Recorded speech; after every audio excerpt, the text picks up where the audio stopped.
Okay, so this week we're going to be talking about GST, which is a goods and services tax, which was introduced in 1999. There's actually a separate act, the Income Tax Act, 1997. So whenever we make reference to it, we're going to refer to the GST Act. So what is GST? GST, Goods and Services Tax, is a tax on goods and services that are exchanged as part of businesses. So basically how it works is previously to 1999, you sold something that cost $100. The consumer paid $100. How it works today, after the GST Act was introduced, is that a good costing $100 will now be marked up to plus 10%, which is the rate of GST, and the consumer will pay $110. So what happens is, in other words, the value is 10/11th of the total price. So if you were to look at your final invoice price of $110, including GST, the value of the good is 10/11ths of that, or $100. So what would happen for tax purposes is basically that $10, the 10% difference,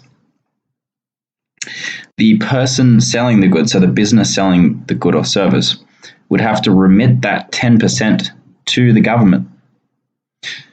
So they'll have to pay that amount. So when they'll lodge a BAS, or a business activity statement, each month or quarter, depending on how big the size of the business is. And they'll have to write down all their sales and what the GST amount is, and they'll actually have to pay that amount to the government. From the purchaser's perspective, assuming that they are actually a business as well, consumers don't get the benefit of GST credits. From the perspective of a purchaser, let's say a business is buying some office equipment from another business and there's GST applicable on that. What would happen is, let's say it was the same price, so $100 value and $10 GST. They've paid $110 to the Officeworks or whatever company it is. The purchaser is able to also claim that 10% GST in their GST return to the government, and it means they'll actually get the 10% back. So basically what this means is that GST is a tax borne by the consumer, not actually companies, because companies get the benefit of GST credits despite having to remit any GST on any sales they've made. But consumers, on goods they're paying an increased price, but they're not actually getting the refund. So what that means is it's a tax paid by the consumer at the bottom level. Now, GST, it's not really relevant to what we're going to be talking about, but just a little bit of background. GST is what's called a flat tax. Is basically it impacts lower income earners more than it does higher income earners. Why is that? Because low income earners, goods and services make up a higher portion of their weekly or monthly discretionary spend. So if you're wealthy, you've got a lot of income, you're only going to spend maybe 10%. Even though it's the same dollar amount, they're only going to spend 10% of their income. So they've got a lot more discretionary spending. So if you were to introduce or increase GST, it's often referred to as a tax on the poor, because any increase in GST as opposed to a marginal tax like income tax is going to disproportionately impact those who are on a lower salary, because it's going to decrease the amount of discretionary spending they have thereafter. Anyway, that's a little bit of background on GST, more than you probably need to know. So, GST, who needs to be registered for GST? So, if you're registered for GST, you need to include the GST on top of the value of sales. So, say you've got an invoice of $100. If you are required to be registered, you need to add the 10%. If you're not required to be registered, it's optional. You can register or you cannot. But if you're not registered, it means you don't have to add the 10% on your sales. But it also means you can't claim any purchases. So here's a requirement here. It's under Section 18810 of the GST Act. If your current or projected annual turnover, so if you started maybe 6 months into the full financial year, you basically times your 6-month revenue times 2. So if your revenue is below $75,000, you don't have to register for GST. If you're a non-profit, such as a charity, that number is expanded out to $150,000. And of course, this must be on accruals basis, not cash basis, if you have less than $2 million revenue.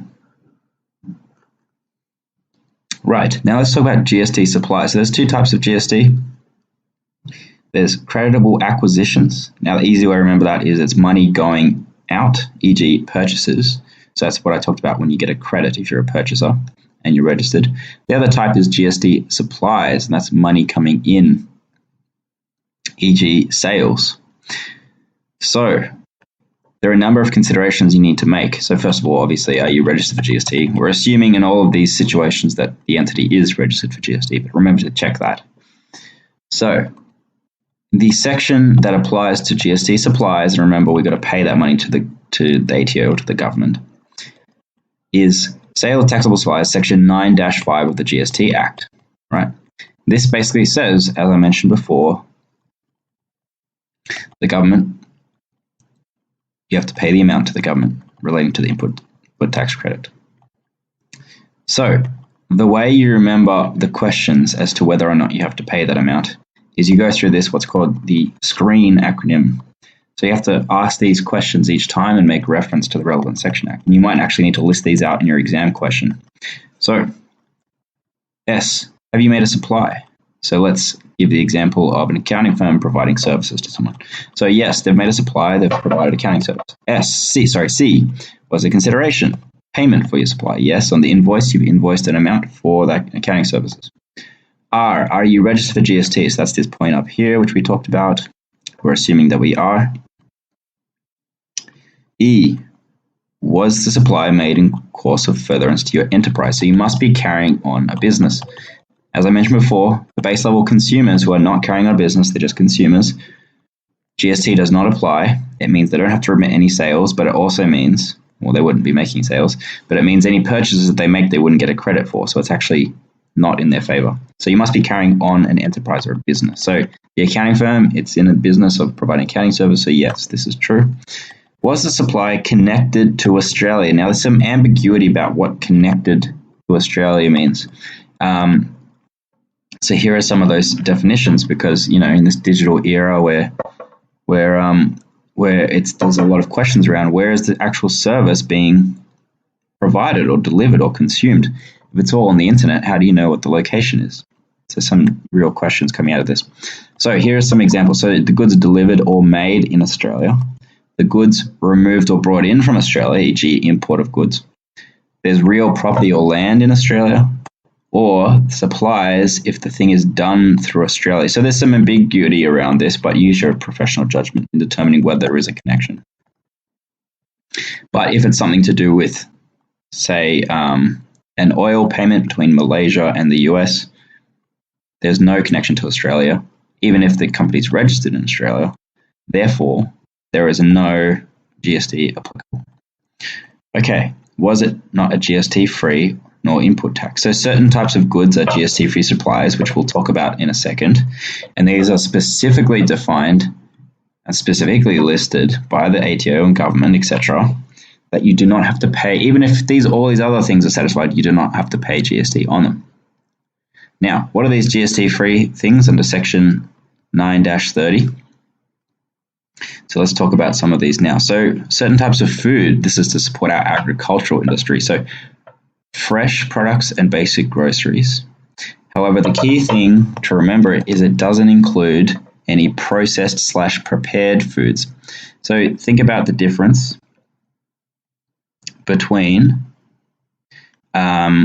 say, a pineapple, which is a fresh vegetable. This would be GST free. There'd be no GST on that, compared to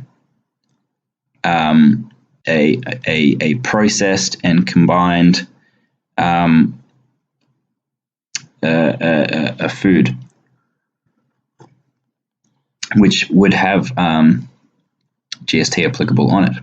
So anything to do with health as well. So the government wants to promote health in its constituents, and they also want to reduce the cost of Medicare. So anything like doctors, hospital fees, dentists, health insurance, anything with health related is GST free. Education as well, anything related to education, such as school fees or professional fees. If you've got your CA fees, they won't have GST applicable on them either, because they're under this exemption here. Childcare as well, the government wants to promote childcare. Exports of consumables. Now there is a bit of a caveat here, is that it has to be exported within 60 days of receiving the money for it to be GST free. So why is it GST free? Because it's going outside of Australia. So GST is meant to collect tax on anything consumed in Australia. So that's why this is excluded. And the last one is a supply of a going concern, e.g. a sale of business. So what does that actually mean? It means if you're going to sell your business, you don't have to pay GST on it, provided you're supplying a going concern. So what's a going concern? A going concern is a business that is likely to still be trading solvently for more than 12 months. And these are the subconditions: must be for consideration, i.e. you're selling it for money. The recipient must be registered for GST. Both agree in writing, i.e. in the sale agreement, that the business is a going concern. And all attributes essential for the continuation of the enterprise are supplied. Basically, so the business keeps going. If all of these are satisfied, then there's no GST on the business sale. All right, so let's talk about the next section, which is talking about input tax supplies. So this is really complex wording, but all it means is a supply which no GST liability arises. So similar to the above, right? Similar to GST free, but it's slightly different. So do you know what the difference between a GST free supply and an input tax supply is? The difference is, even though they're both the same in that they don't have to pay GST to the government, an input tax supply means the supplier can't claim input tax credits on the acquisition made in making of the input tax supply. So what does that mean? If you're doing this and you're a doctor, right? This is the best example. A doctor can claim he's providing you a service of a checkup, but in his business he can claim all the things that he required to provide you with that service, even though you're not paying any GST to the government. So, for example, he can claim all of his electricity. He can claim all of his medical equipment if there's GST on them. If there is GST equipment on them, theoretically, he will be able to claim that as a cashback from the government, even though the service he's providing doesn't have GST payable. So the government's potentially losing out money out of this one, right? So the difference between input tax supplies is the person providing that service, like previously we used the example of the doctor, they wouldn't be able to claim the inputs, GST on all the inputs they're using to provide the service. So it's a little bit of a tricky definition, but hopefully I've explained that quite clearly. So here are some examples. It says financial supplies, e.g., you are selling shares or something like that, or units in a trust, etc. Residential rent, precious metals, school tuck shops and canteens, and fundraising by charitable organizations. Okay, so what else? So moving down here, so GST and financial supplies. So what is a financial supplies? Just expanding on that definition. So it's basically anything to do with money. There's also a limitation around financial supplies up here, is that you can only claim the income tax credit if the input satisfies the de minimis exemption. So, and this applies to everything up here as well, right? So it's not just applicable, up here. So it's not just applicable to income tax supplies. It's a rule you must consider. So de minimis exemption. So it's basically related to financial acquisition threshold is the lesser of the following: 10% of the entity's total input tax credit entitlement, or $150,000 for the 12-month period ending commencing current month. So, for example, if you're getting management services, accounting services, etc., which are related to financial things in your business, for example, financial advice or investment advice, you can only, so yes, this would fall under this, you would satisfy all these steps up here. But, so you would be able to claim a input tax credit, but you'd only be able to claim it up to the limit of these, $150,000 for the 12-month period, or 10% of the entity's total input tax entitlement. So if you have to calculate what your input tax credit entitlement is, and it'll be maximum 10% of that. So it's this lesser of the two, so it's the smaller amount of the two. Right. Okay, so let's talk about reduced input tax credits.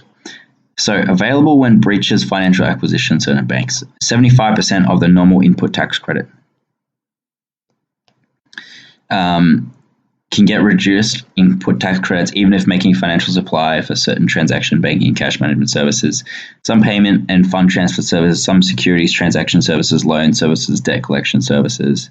This is basically financial related breaches. You get a reduced input tax credit that you can claim. So just have a consideration around that if you ever see any financial related input tax credits. You have to consider the de minimis and also reduced input tax credits if there's been a breach. Okay, so let's move on to the next part of a GST, so creditable acquisition, so money going out. So now we're going from the perspective of a buyer. So let's say you've purchased accounting services from an accounting firm as opposed to providing the accounting services, right? So this is a creditable acquisition. Right, so a creditable acquisition cannot be made without a taxable supply. So that's the first thing to consider. So has the other side claimed an input tax credit or provided a taxable supply? If the answer is yes, then you can claim a credit and it's a GST acquisition, right? So similar to the acronym we used above up here for screen, the acronym we're going to use from the purchaser's side for GST acquisition is called CRAFT. So the first one is C. Are you providing a consideration? So you're paying money? Yes. We are paying money for the accounting services. R. Are you registered for GST? So similar to the above, same threshold that we talked about up here. So we're assuming that yes, you're registered for GST. Otherwise, you don't get the benefit of being able to claim it and not paying input tax credits to the government. A. Have you made an acquisition? So acquisition doesn't mean acquiring a business. It just means acquiring good or service. You've acquired that service. We've acquired the accounting fees. Sorry, we've acquired the accounting services in this case. Was it made for a creditable purpose? So what does this mean? This confuses a lot of people. Creditable purpose just means it's very, very similar to this definition up here. Was it made in the course of furtherance to your enterprise? So basically, was it not made for private or domestic purposes? In other words, did you use it as part of your business? Did you use it for your income tax purposes, as part of your salary or something like that? You might have got account tax fees or something like that. As long as it's not for your personal, private reasons, then it's all good. T, was the acquisition a taxable supply? So this is what we talked about before up here. So on the other side, did the accounting firm, were they providing a taxable supply? So yes, they were. So then this is all good. So it's not GST free or anything like that. Right, so if we've satisfied that, then you're entitled to an input tax credit. Okay, however, the following are not deductible under Division 69. So penalties, relatives, travel expenses, expenses for a leisure facility or boat, non-compulsory uniforms, GST on car acquisitions above the luxury car threshold, and input tax credits can only be claimed for meal entertainment provided to employees if the meal is subject to FBT. All right, so let's talk about importation. So what is importation? So importation is actually when you say you want to import all these goods from China, you're importing furniture to sell in your store. Now, it's a little bit different to this, right? The reason is because on the other side, there was no taxable supply. There was no Australian related entity here who's actually made a supply in Australia. So basically, there was no taxable supply. Back. What the government is saying is, well, why should you get the benefit of not having to pay GST? Otherwise, all of our consumers are going to have to pay, are going to want to import from China or wherever it is they're importing from, so they can save on GST. So the government's saying, no, you still have to pay GST, even though it's not a taxable supply. So we're just going to make this small caveat in the Act for importation. So what happens is you actually pay the same amount you would have paid for GST. You just pay it at customs when you pick up the goods.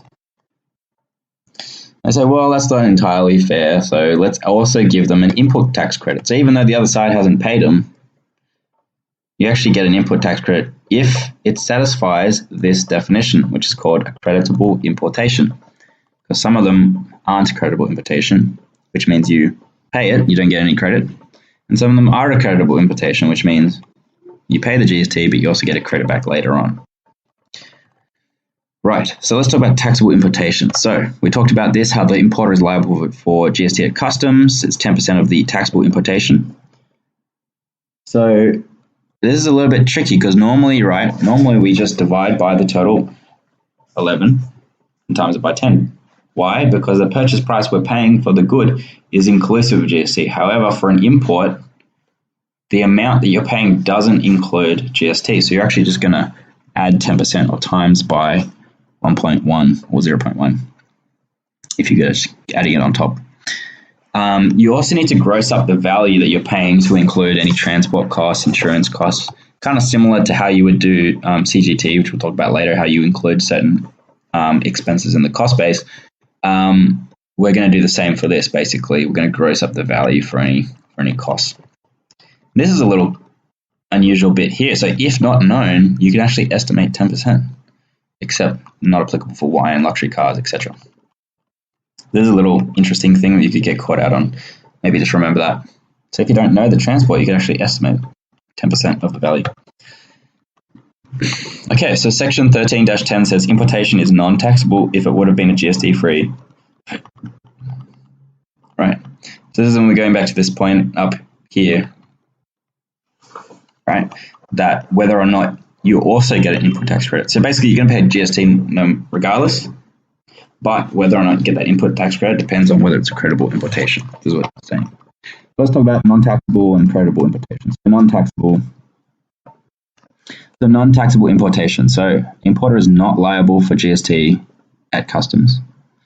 That's fair enough. It's the purchaser who is liable. We talked about that before.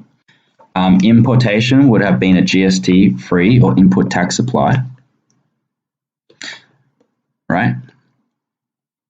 So previously we talked about if it was GST-free, such as fresh fruit, you wouldn't have to pay any GST on it at all. And importations under 1,000 are GST-free. So these are the circumstances where you actually wouldn't have to pay any GST at all as an importer. Right, now let's talk about creditable importation, which is where you get a credit back after you've paid GST. Right, so the things that you need to do, check, is the entity importing goods solely or partly for a creditable purpose? So we want to make sure that it's not private or domestic, otherwise you don't get a credit, basically. Importation is a taxable importation, right? So we've got to consider whether it's GST-free or not. Entity is registered or required to be registered. Yep, because if they're not registered, then obviously you're not going to pay any GST. And GST is payable on customs clearance. Okay, right. Moving on to some of them, a little bit of a complex consideration for GST, which is the margin scheme. And this gets thrown up in exam questions every now and then. It's quite difficult to get your head around this.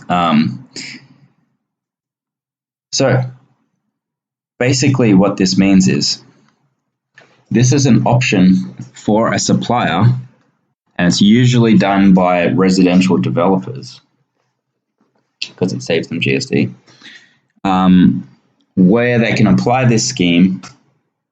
So the supplier, in this case, consider the case of a developer. We'll call the supplier the developer. They have the option to elect the margin scheme over the normal GST principle. So normally, if you're providing a property, let's go through the checklist. Have you made a supply? Yes. Was there consideration or payment for your supply? Yes. Are you registered for GST? Yes. In the course of furtherance to your enterprise? So you're a developer, you're carrying on the business. So yes. Was the supply connected to Australia? Yes, it is. Was it not a GST-free or no input tax? So let's just check that. Is property in there? Property is not mentioned in here. What about input tax supplies? So residential premises, okay, so that's exempt, no GST payable. What about if it's a commercial property? Commercial property is not listed here. So what if you're a developer who's creating what happens if you're creating, and you can see I've mentioned over here, sale of commercial residential, a new residential premises. Oh, sorry, should make that a little bit bigger. So if you're building an off-the-plan building, which is a residential apartment, this is also not applicable under here, and you actually have to pay GST on that. So what happens if you're a developer and you're selling commercial residential property or a new residential premise? See, this should probably say existing residential premise. So what happens then? You're actually going to have to pay GST, right? And what would be? It would be 10% on a property. Let's say it's a $500,000 purchase price. The total amount the consumer's going to have to pay is $550,000. That's a lot of money, right? So what you can actually do is elect to do this margin scheme. So where a person makes a taxable supply of real property, i.e. non-residential, which was held and valued prior to July or was acquired under a margin scheme. So what developers will often do is they'll get you to sign this document which just agrees, which gets you to agree to sign up under the margin scheme. The amount of GST will be GST equals 1/11th of the margin on supply.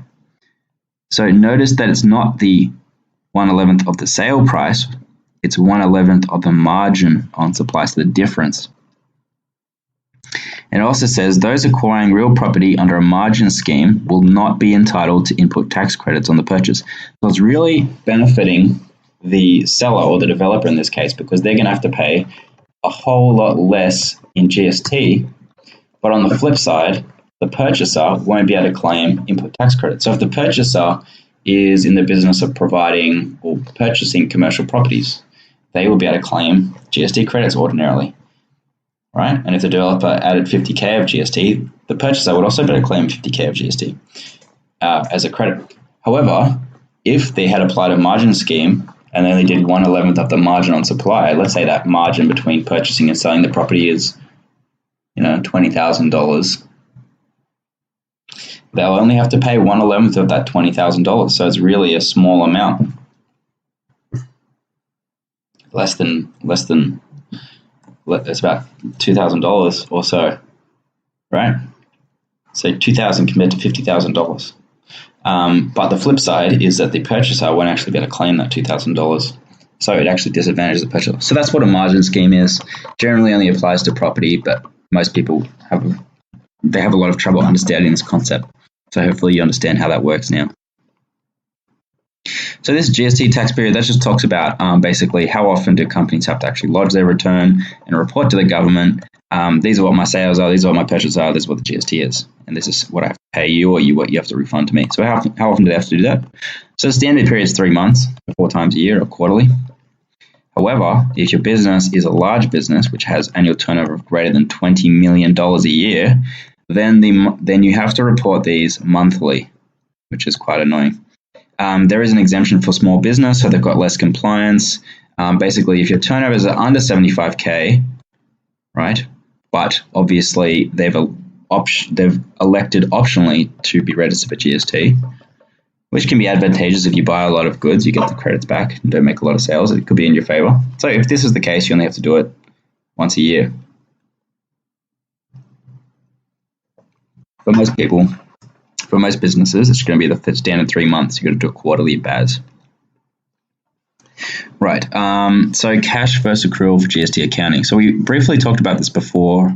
You can choose to account for GST on a cash basis if you're a small business, basically, which is annual turnover less than 10 mil, and of any or using cash for income tax. So you've already elected for the purposes of income tax to use cash basis. And again, you have to be a small business anyway to make that election. Enterprise is the type that commissioner has determined in writing / has granted permission to, or charitable institutions, gift deductions, government schools. They all can be accounted for on a cash basis.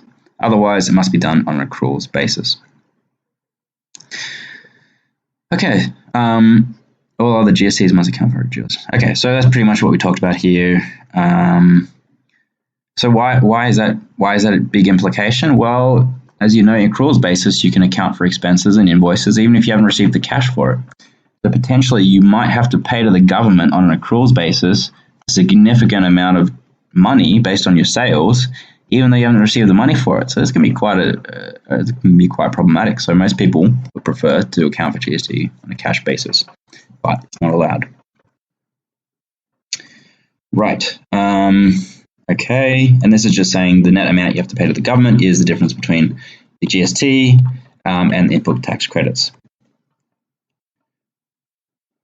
Right. Nothing here is too important. So something which we briefly mentioned above, but it's a little bit of a caveat that comes up a lot in exam questions, particularly when we get to depreciation, FBT, and it has implications in GST as well. It's this luxury motor vehicle threshold, which tends to change every year.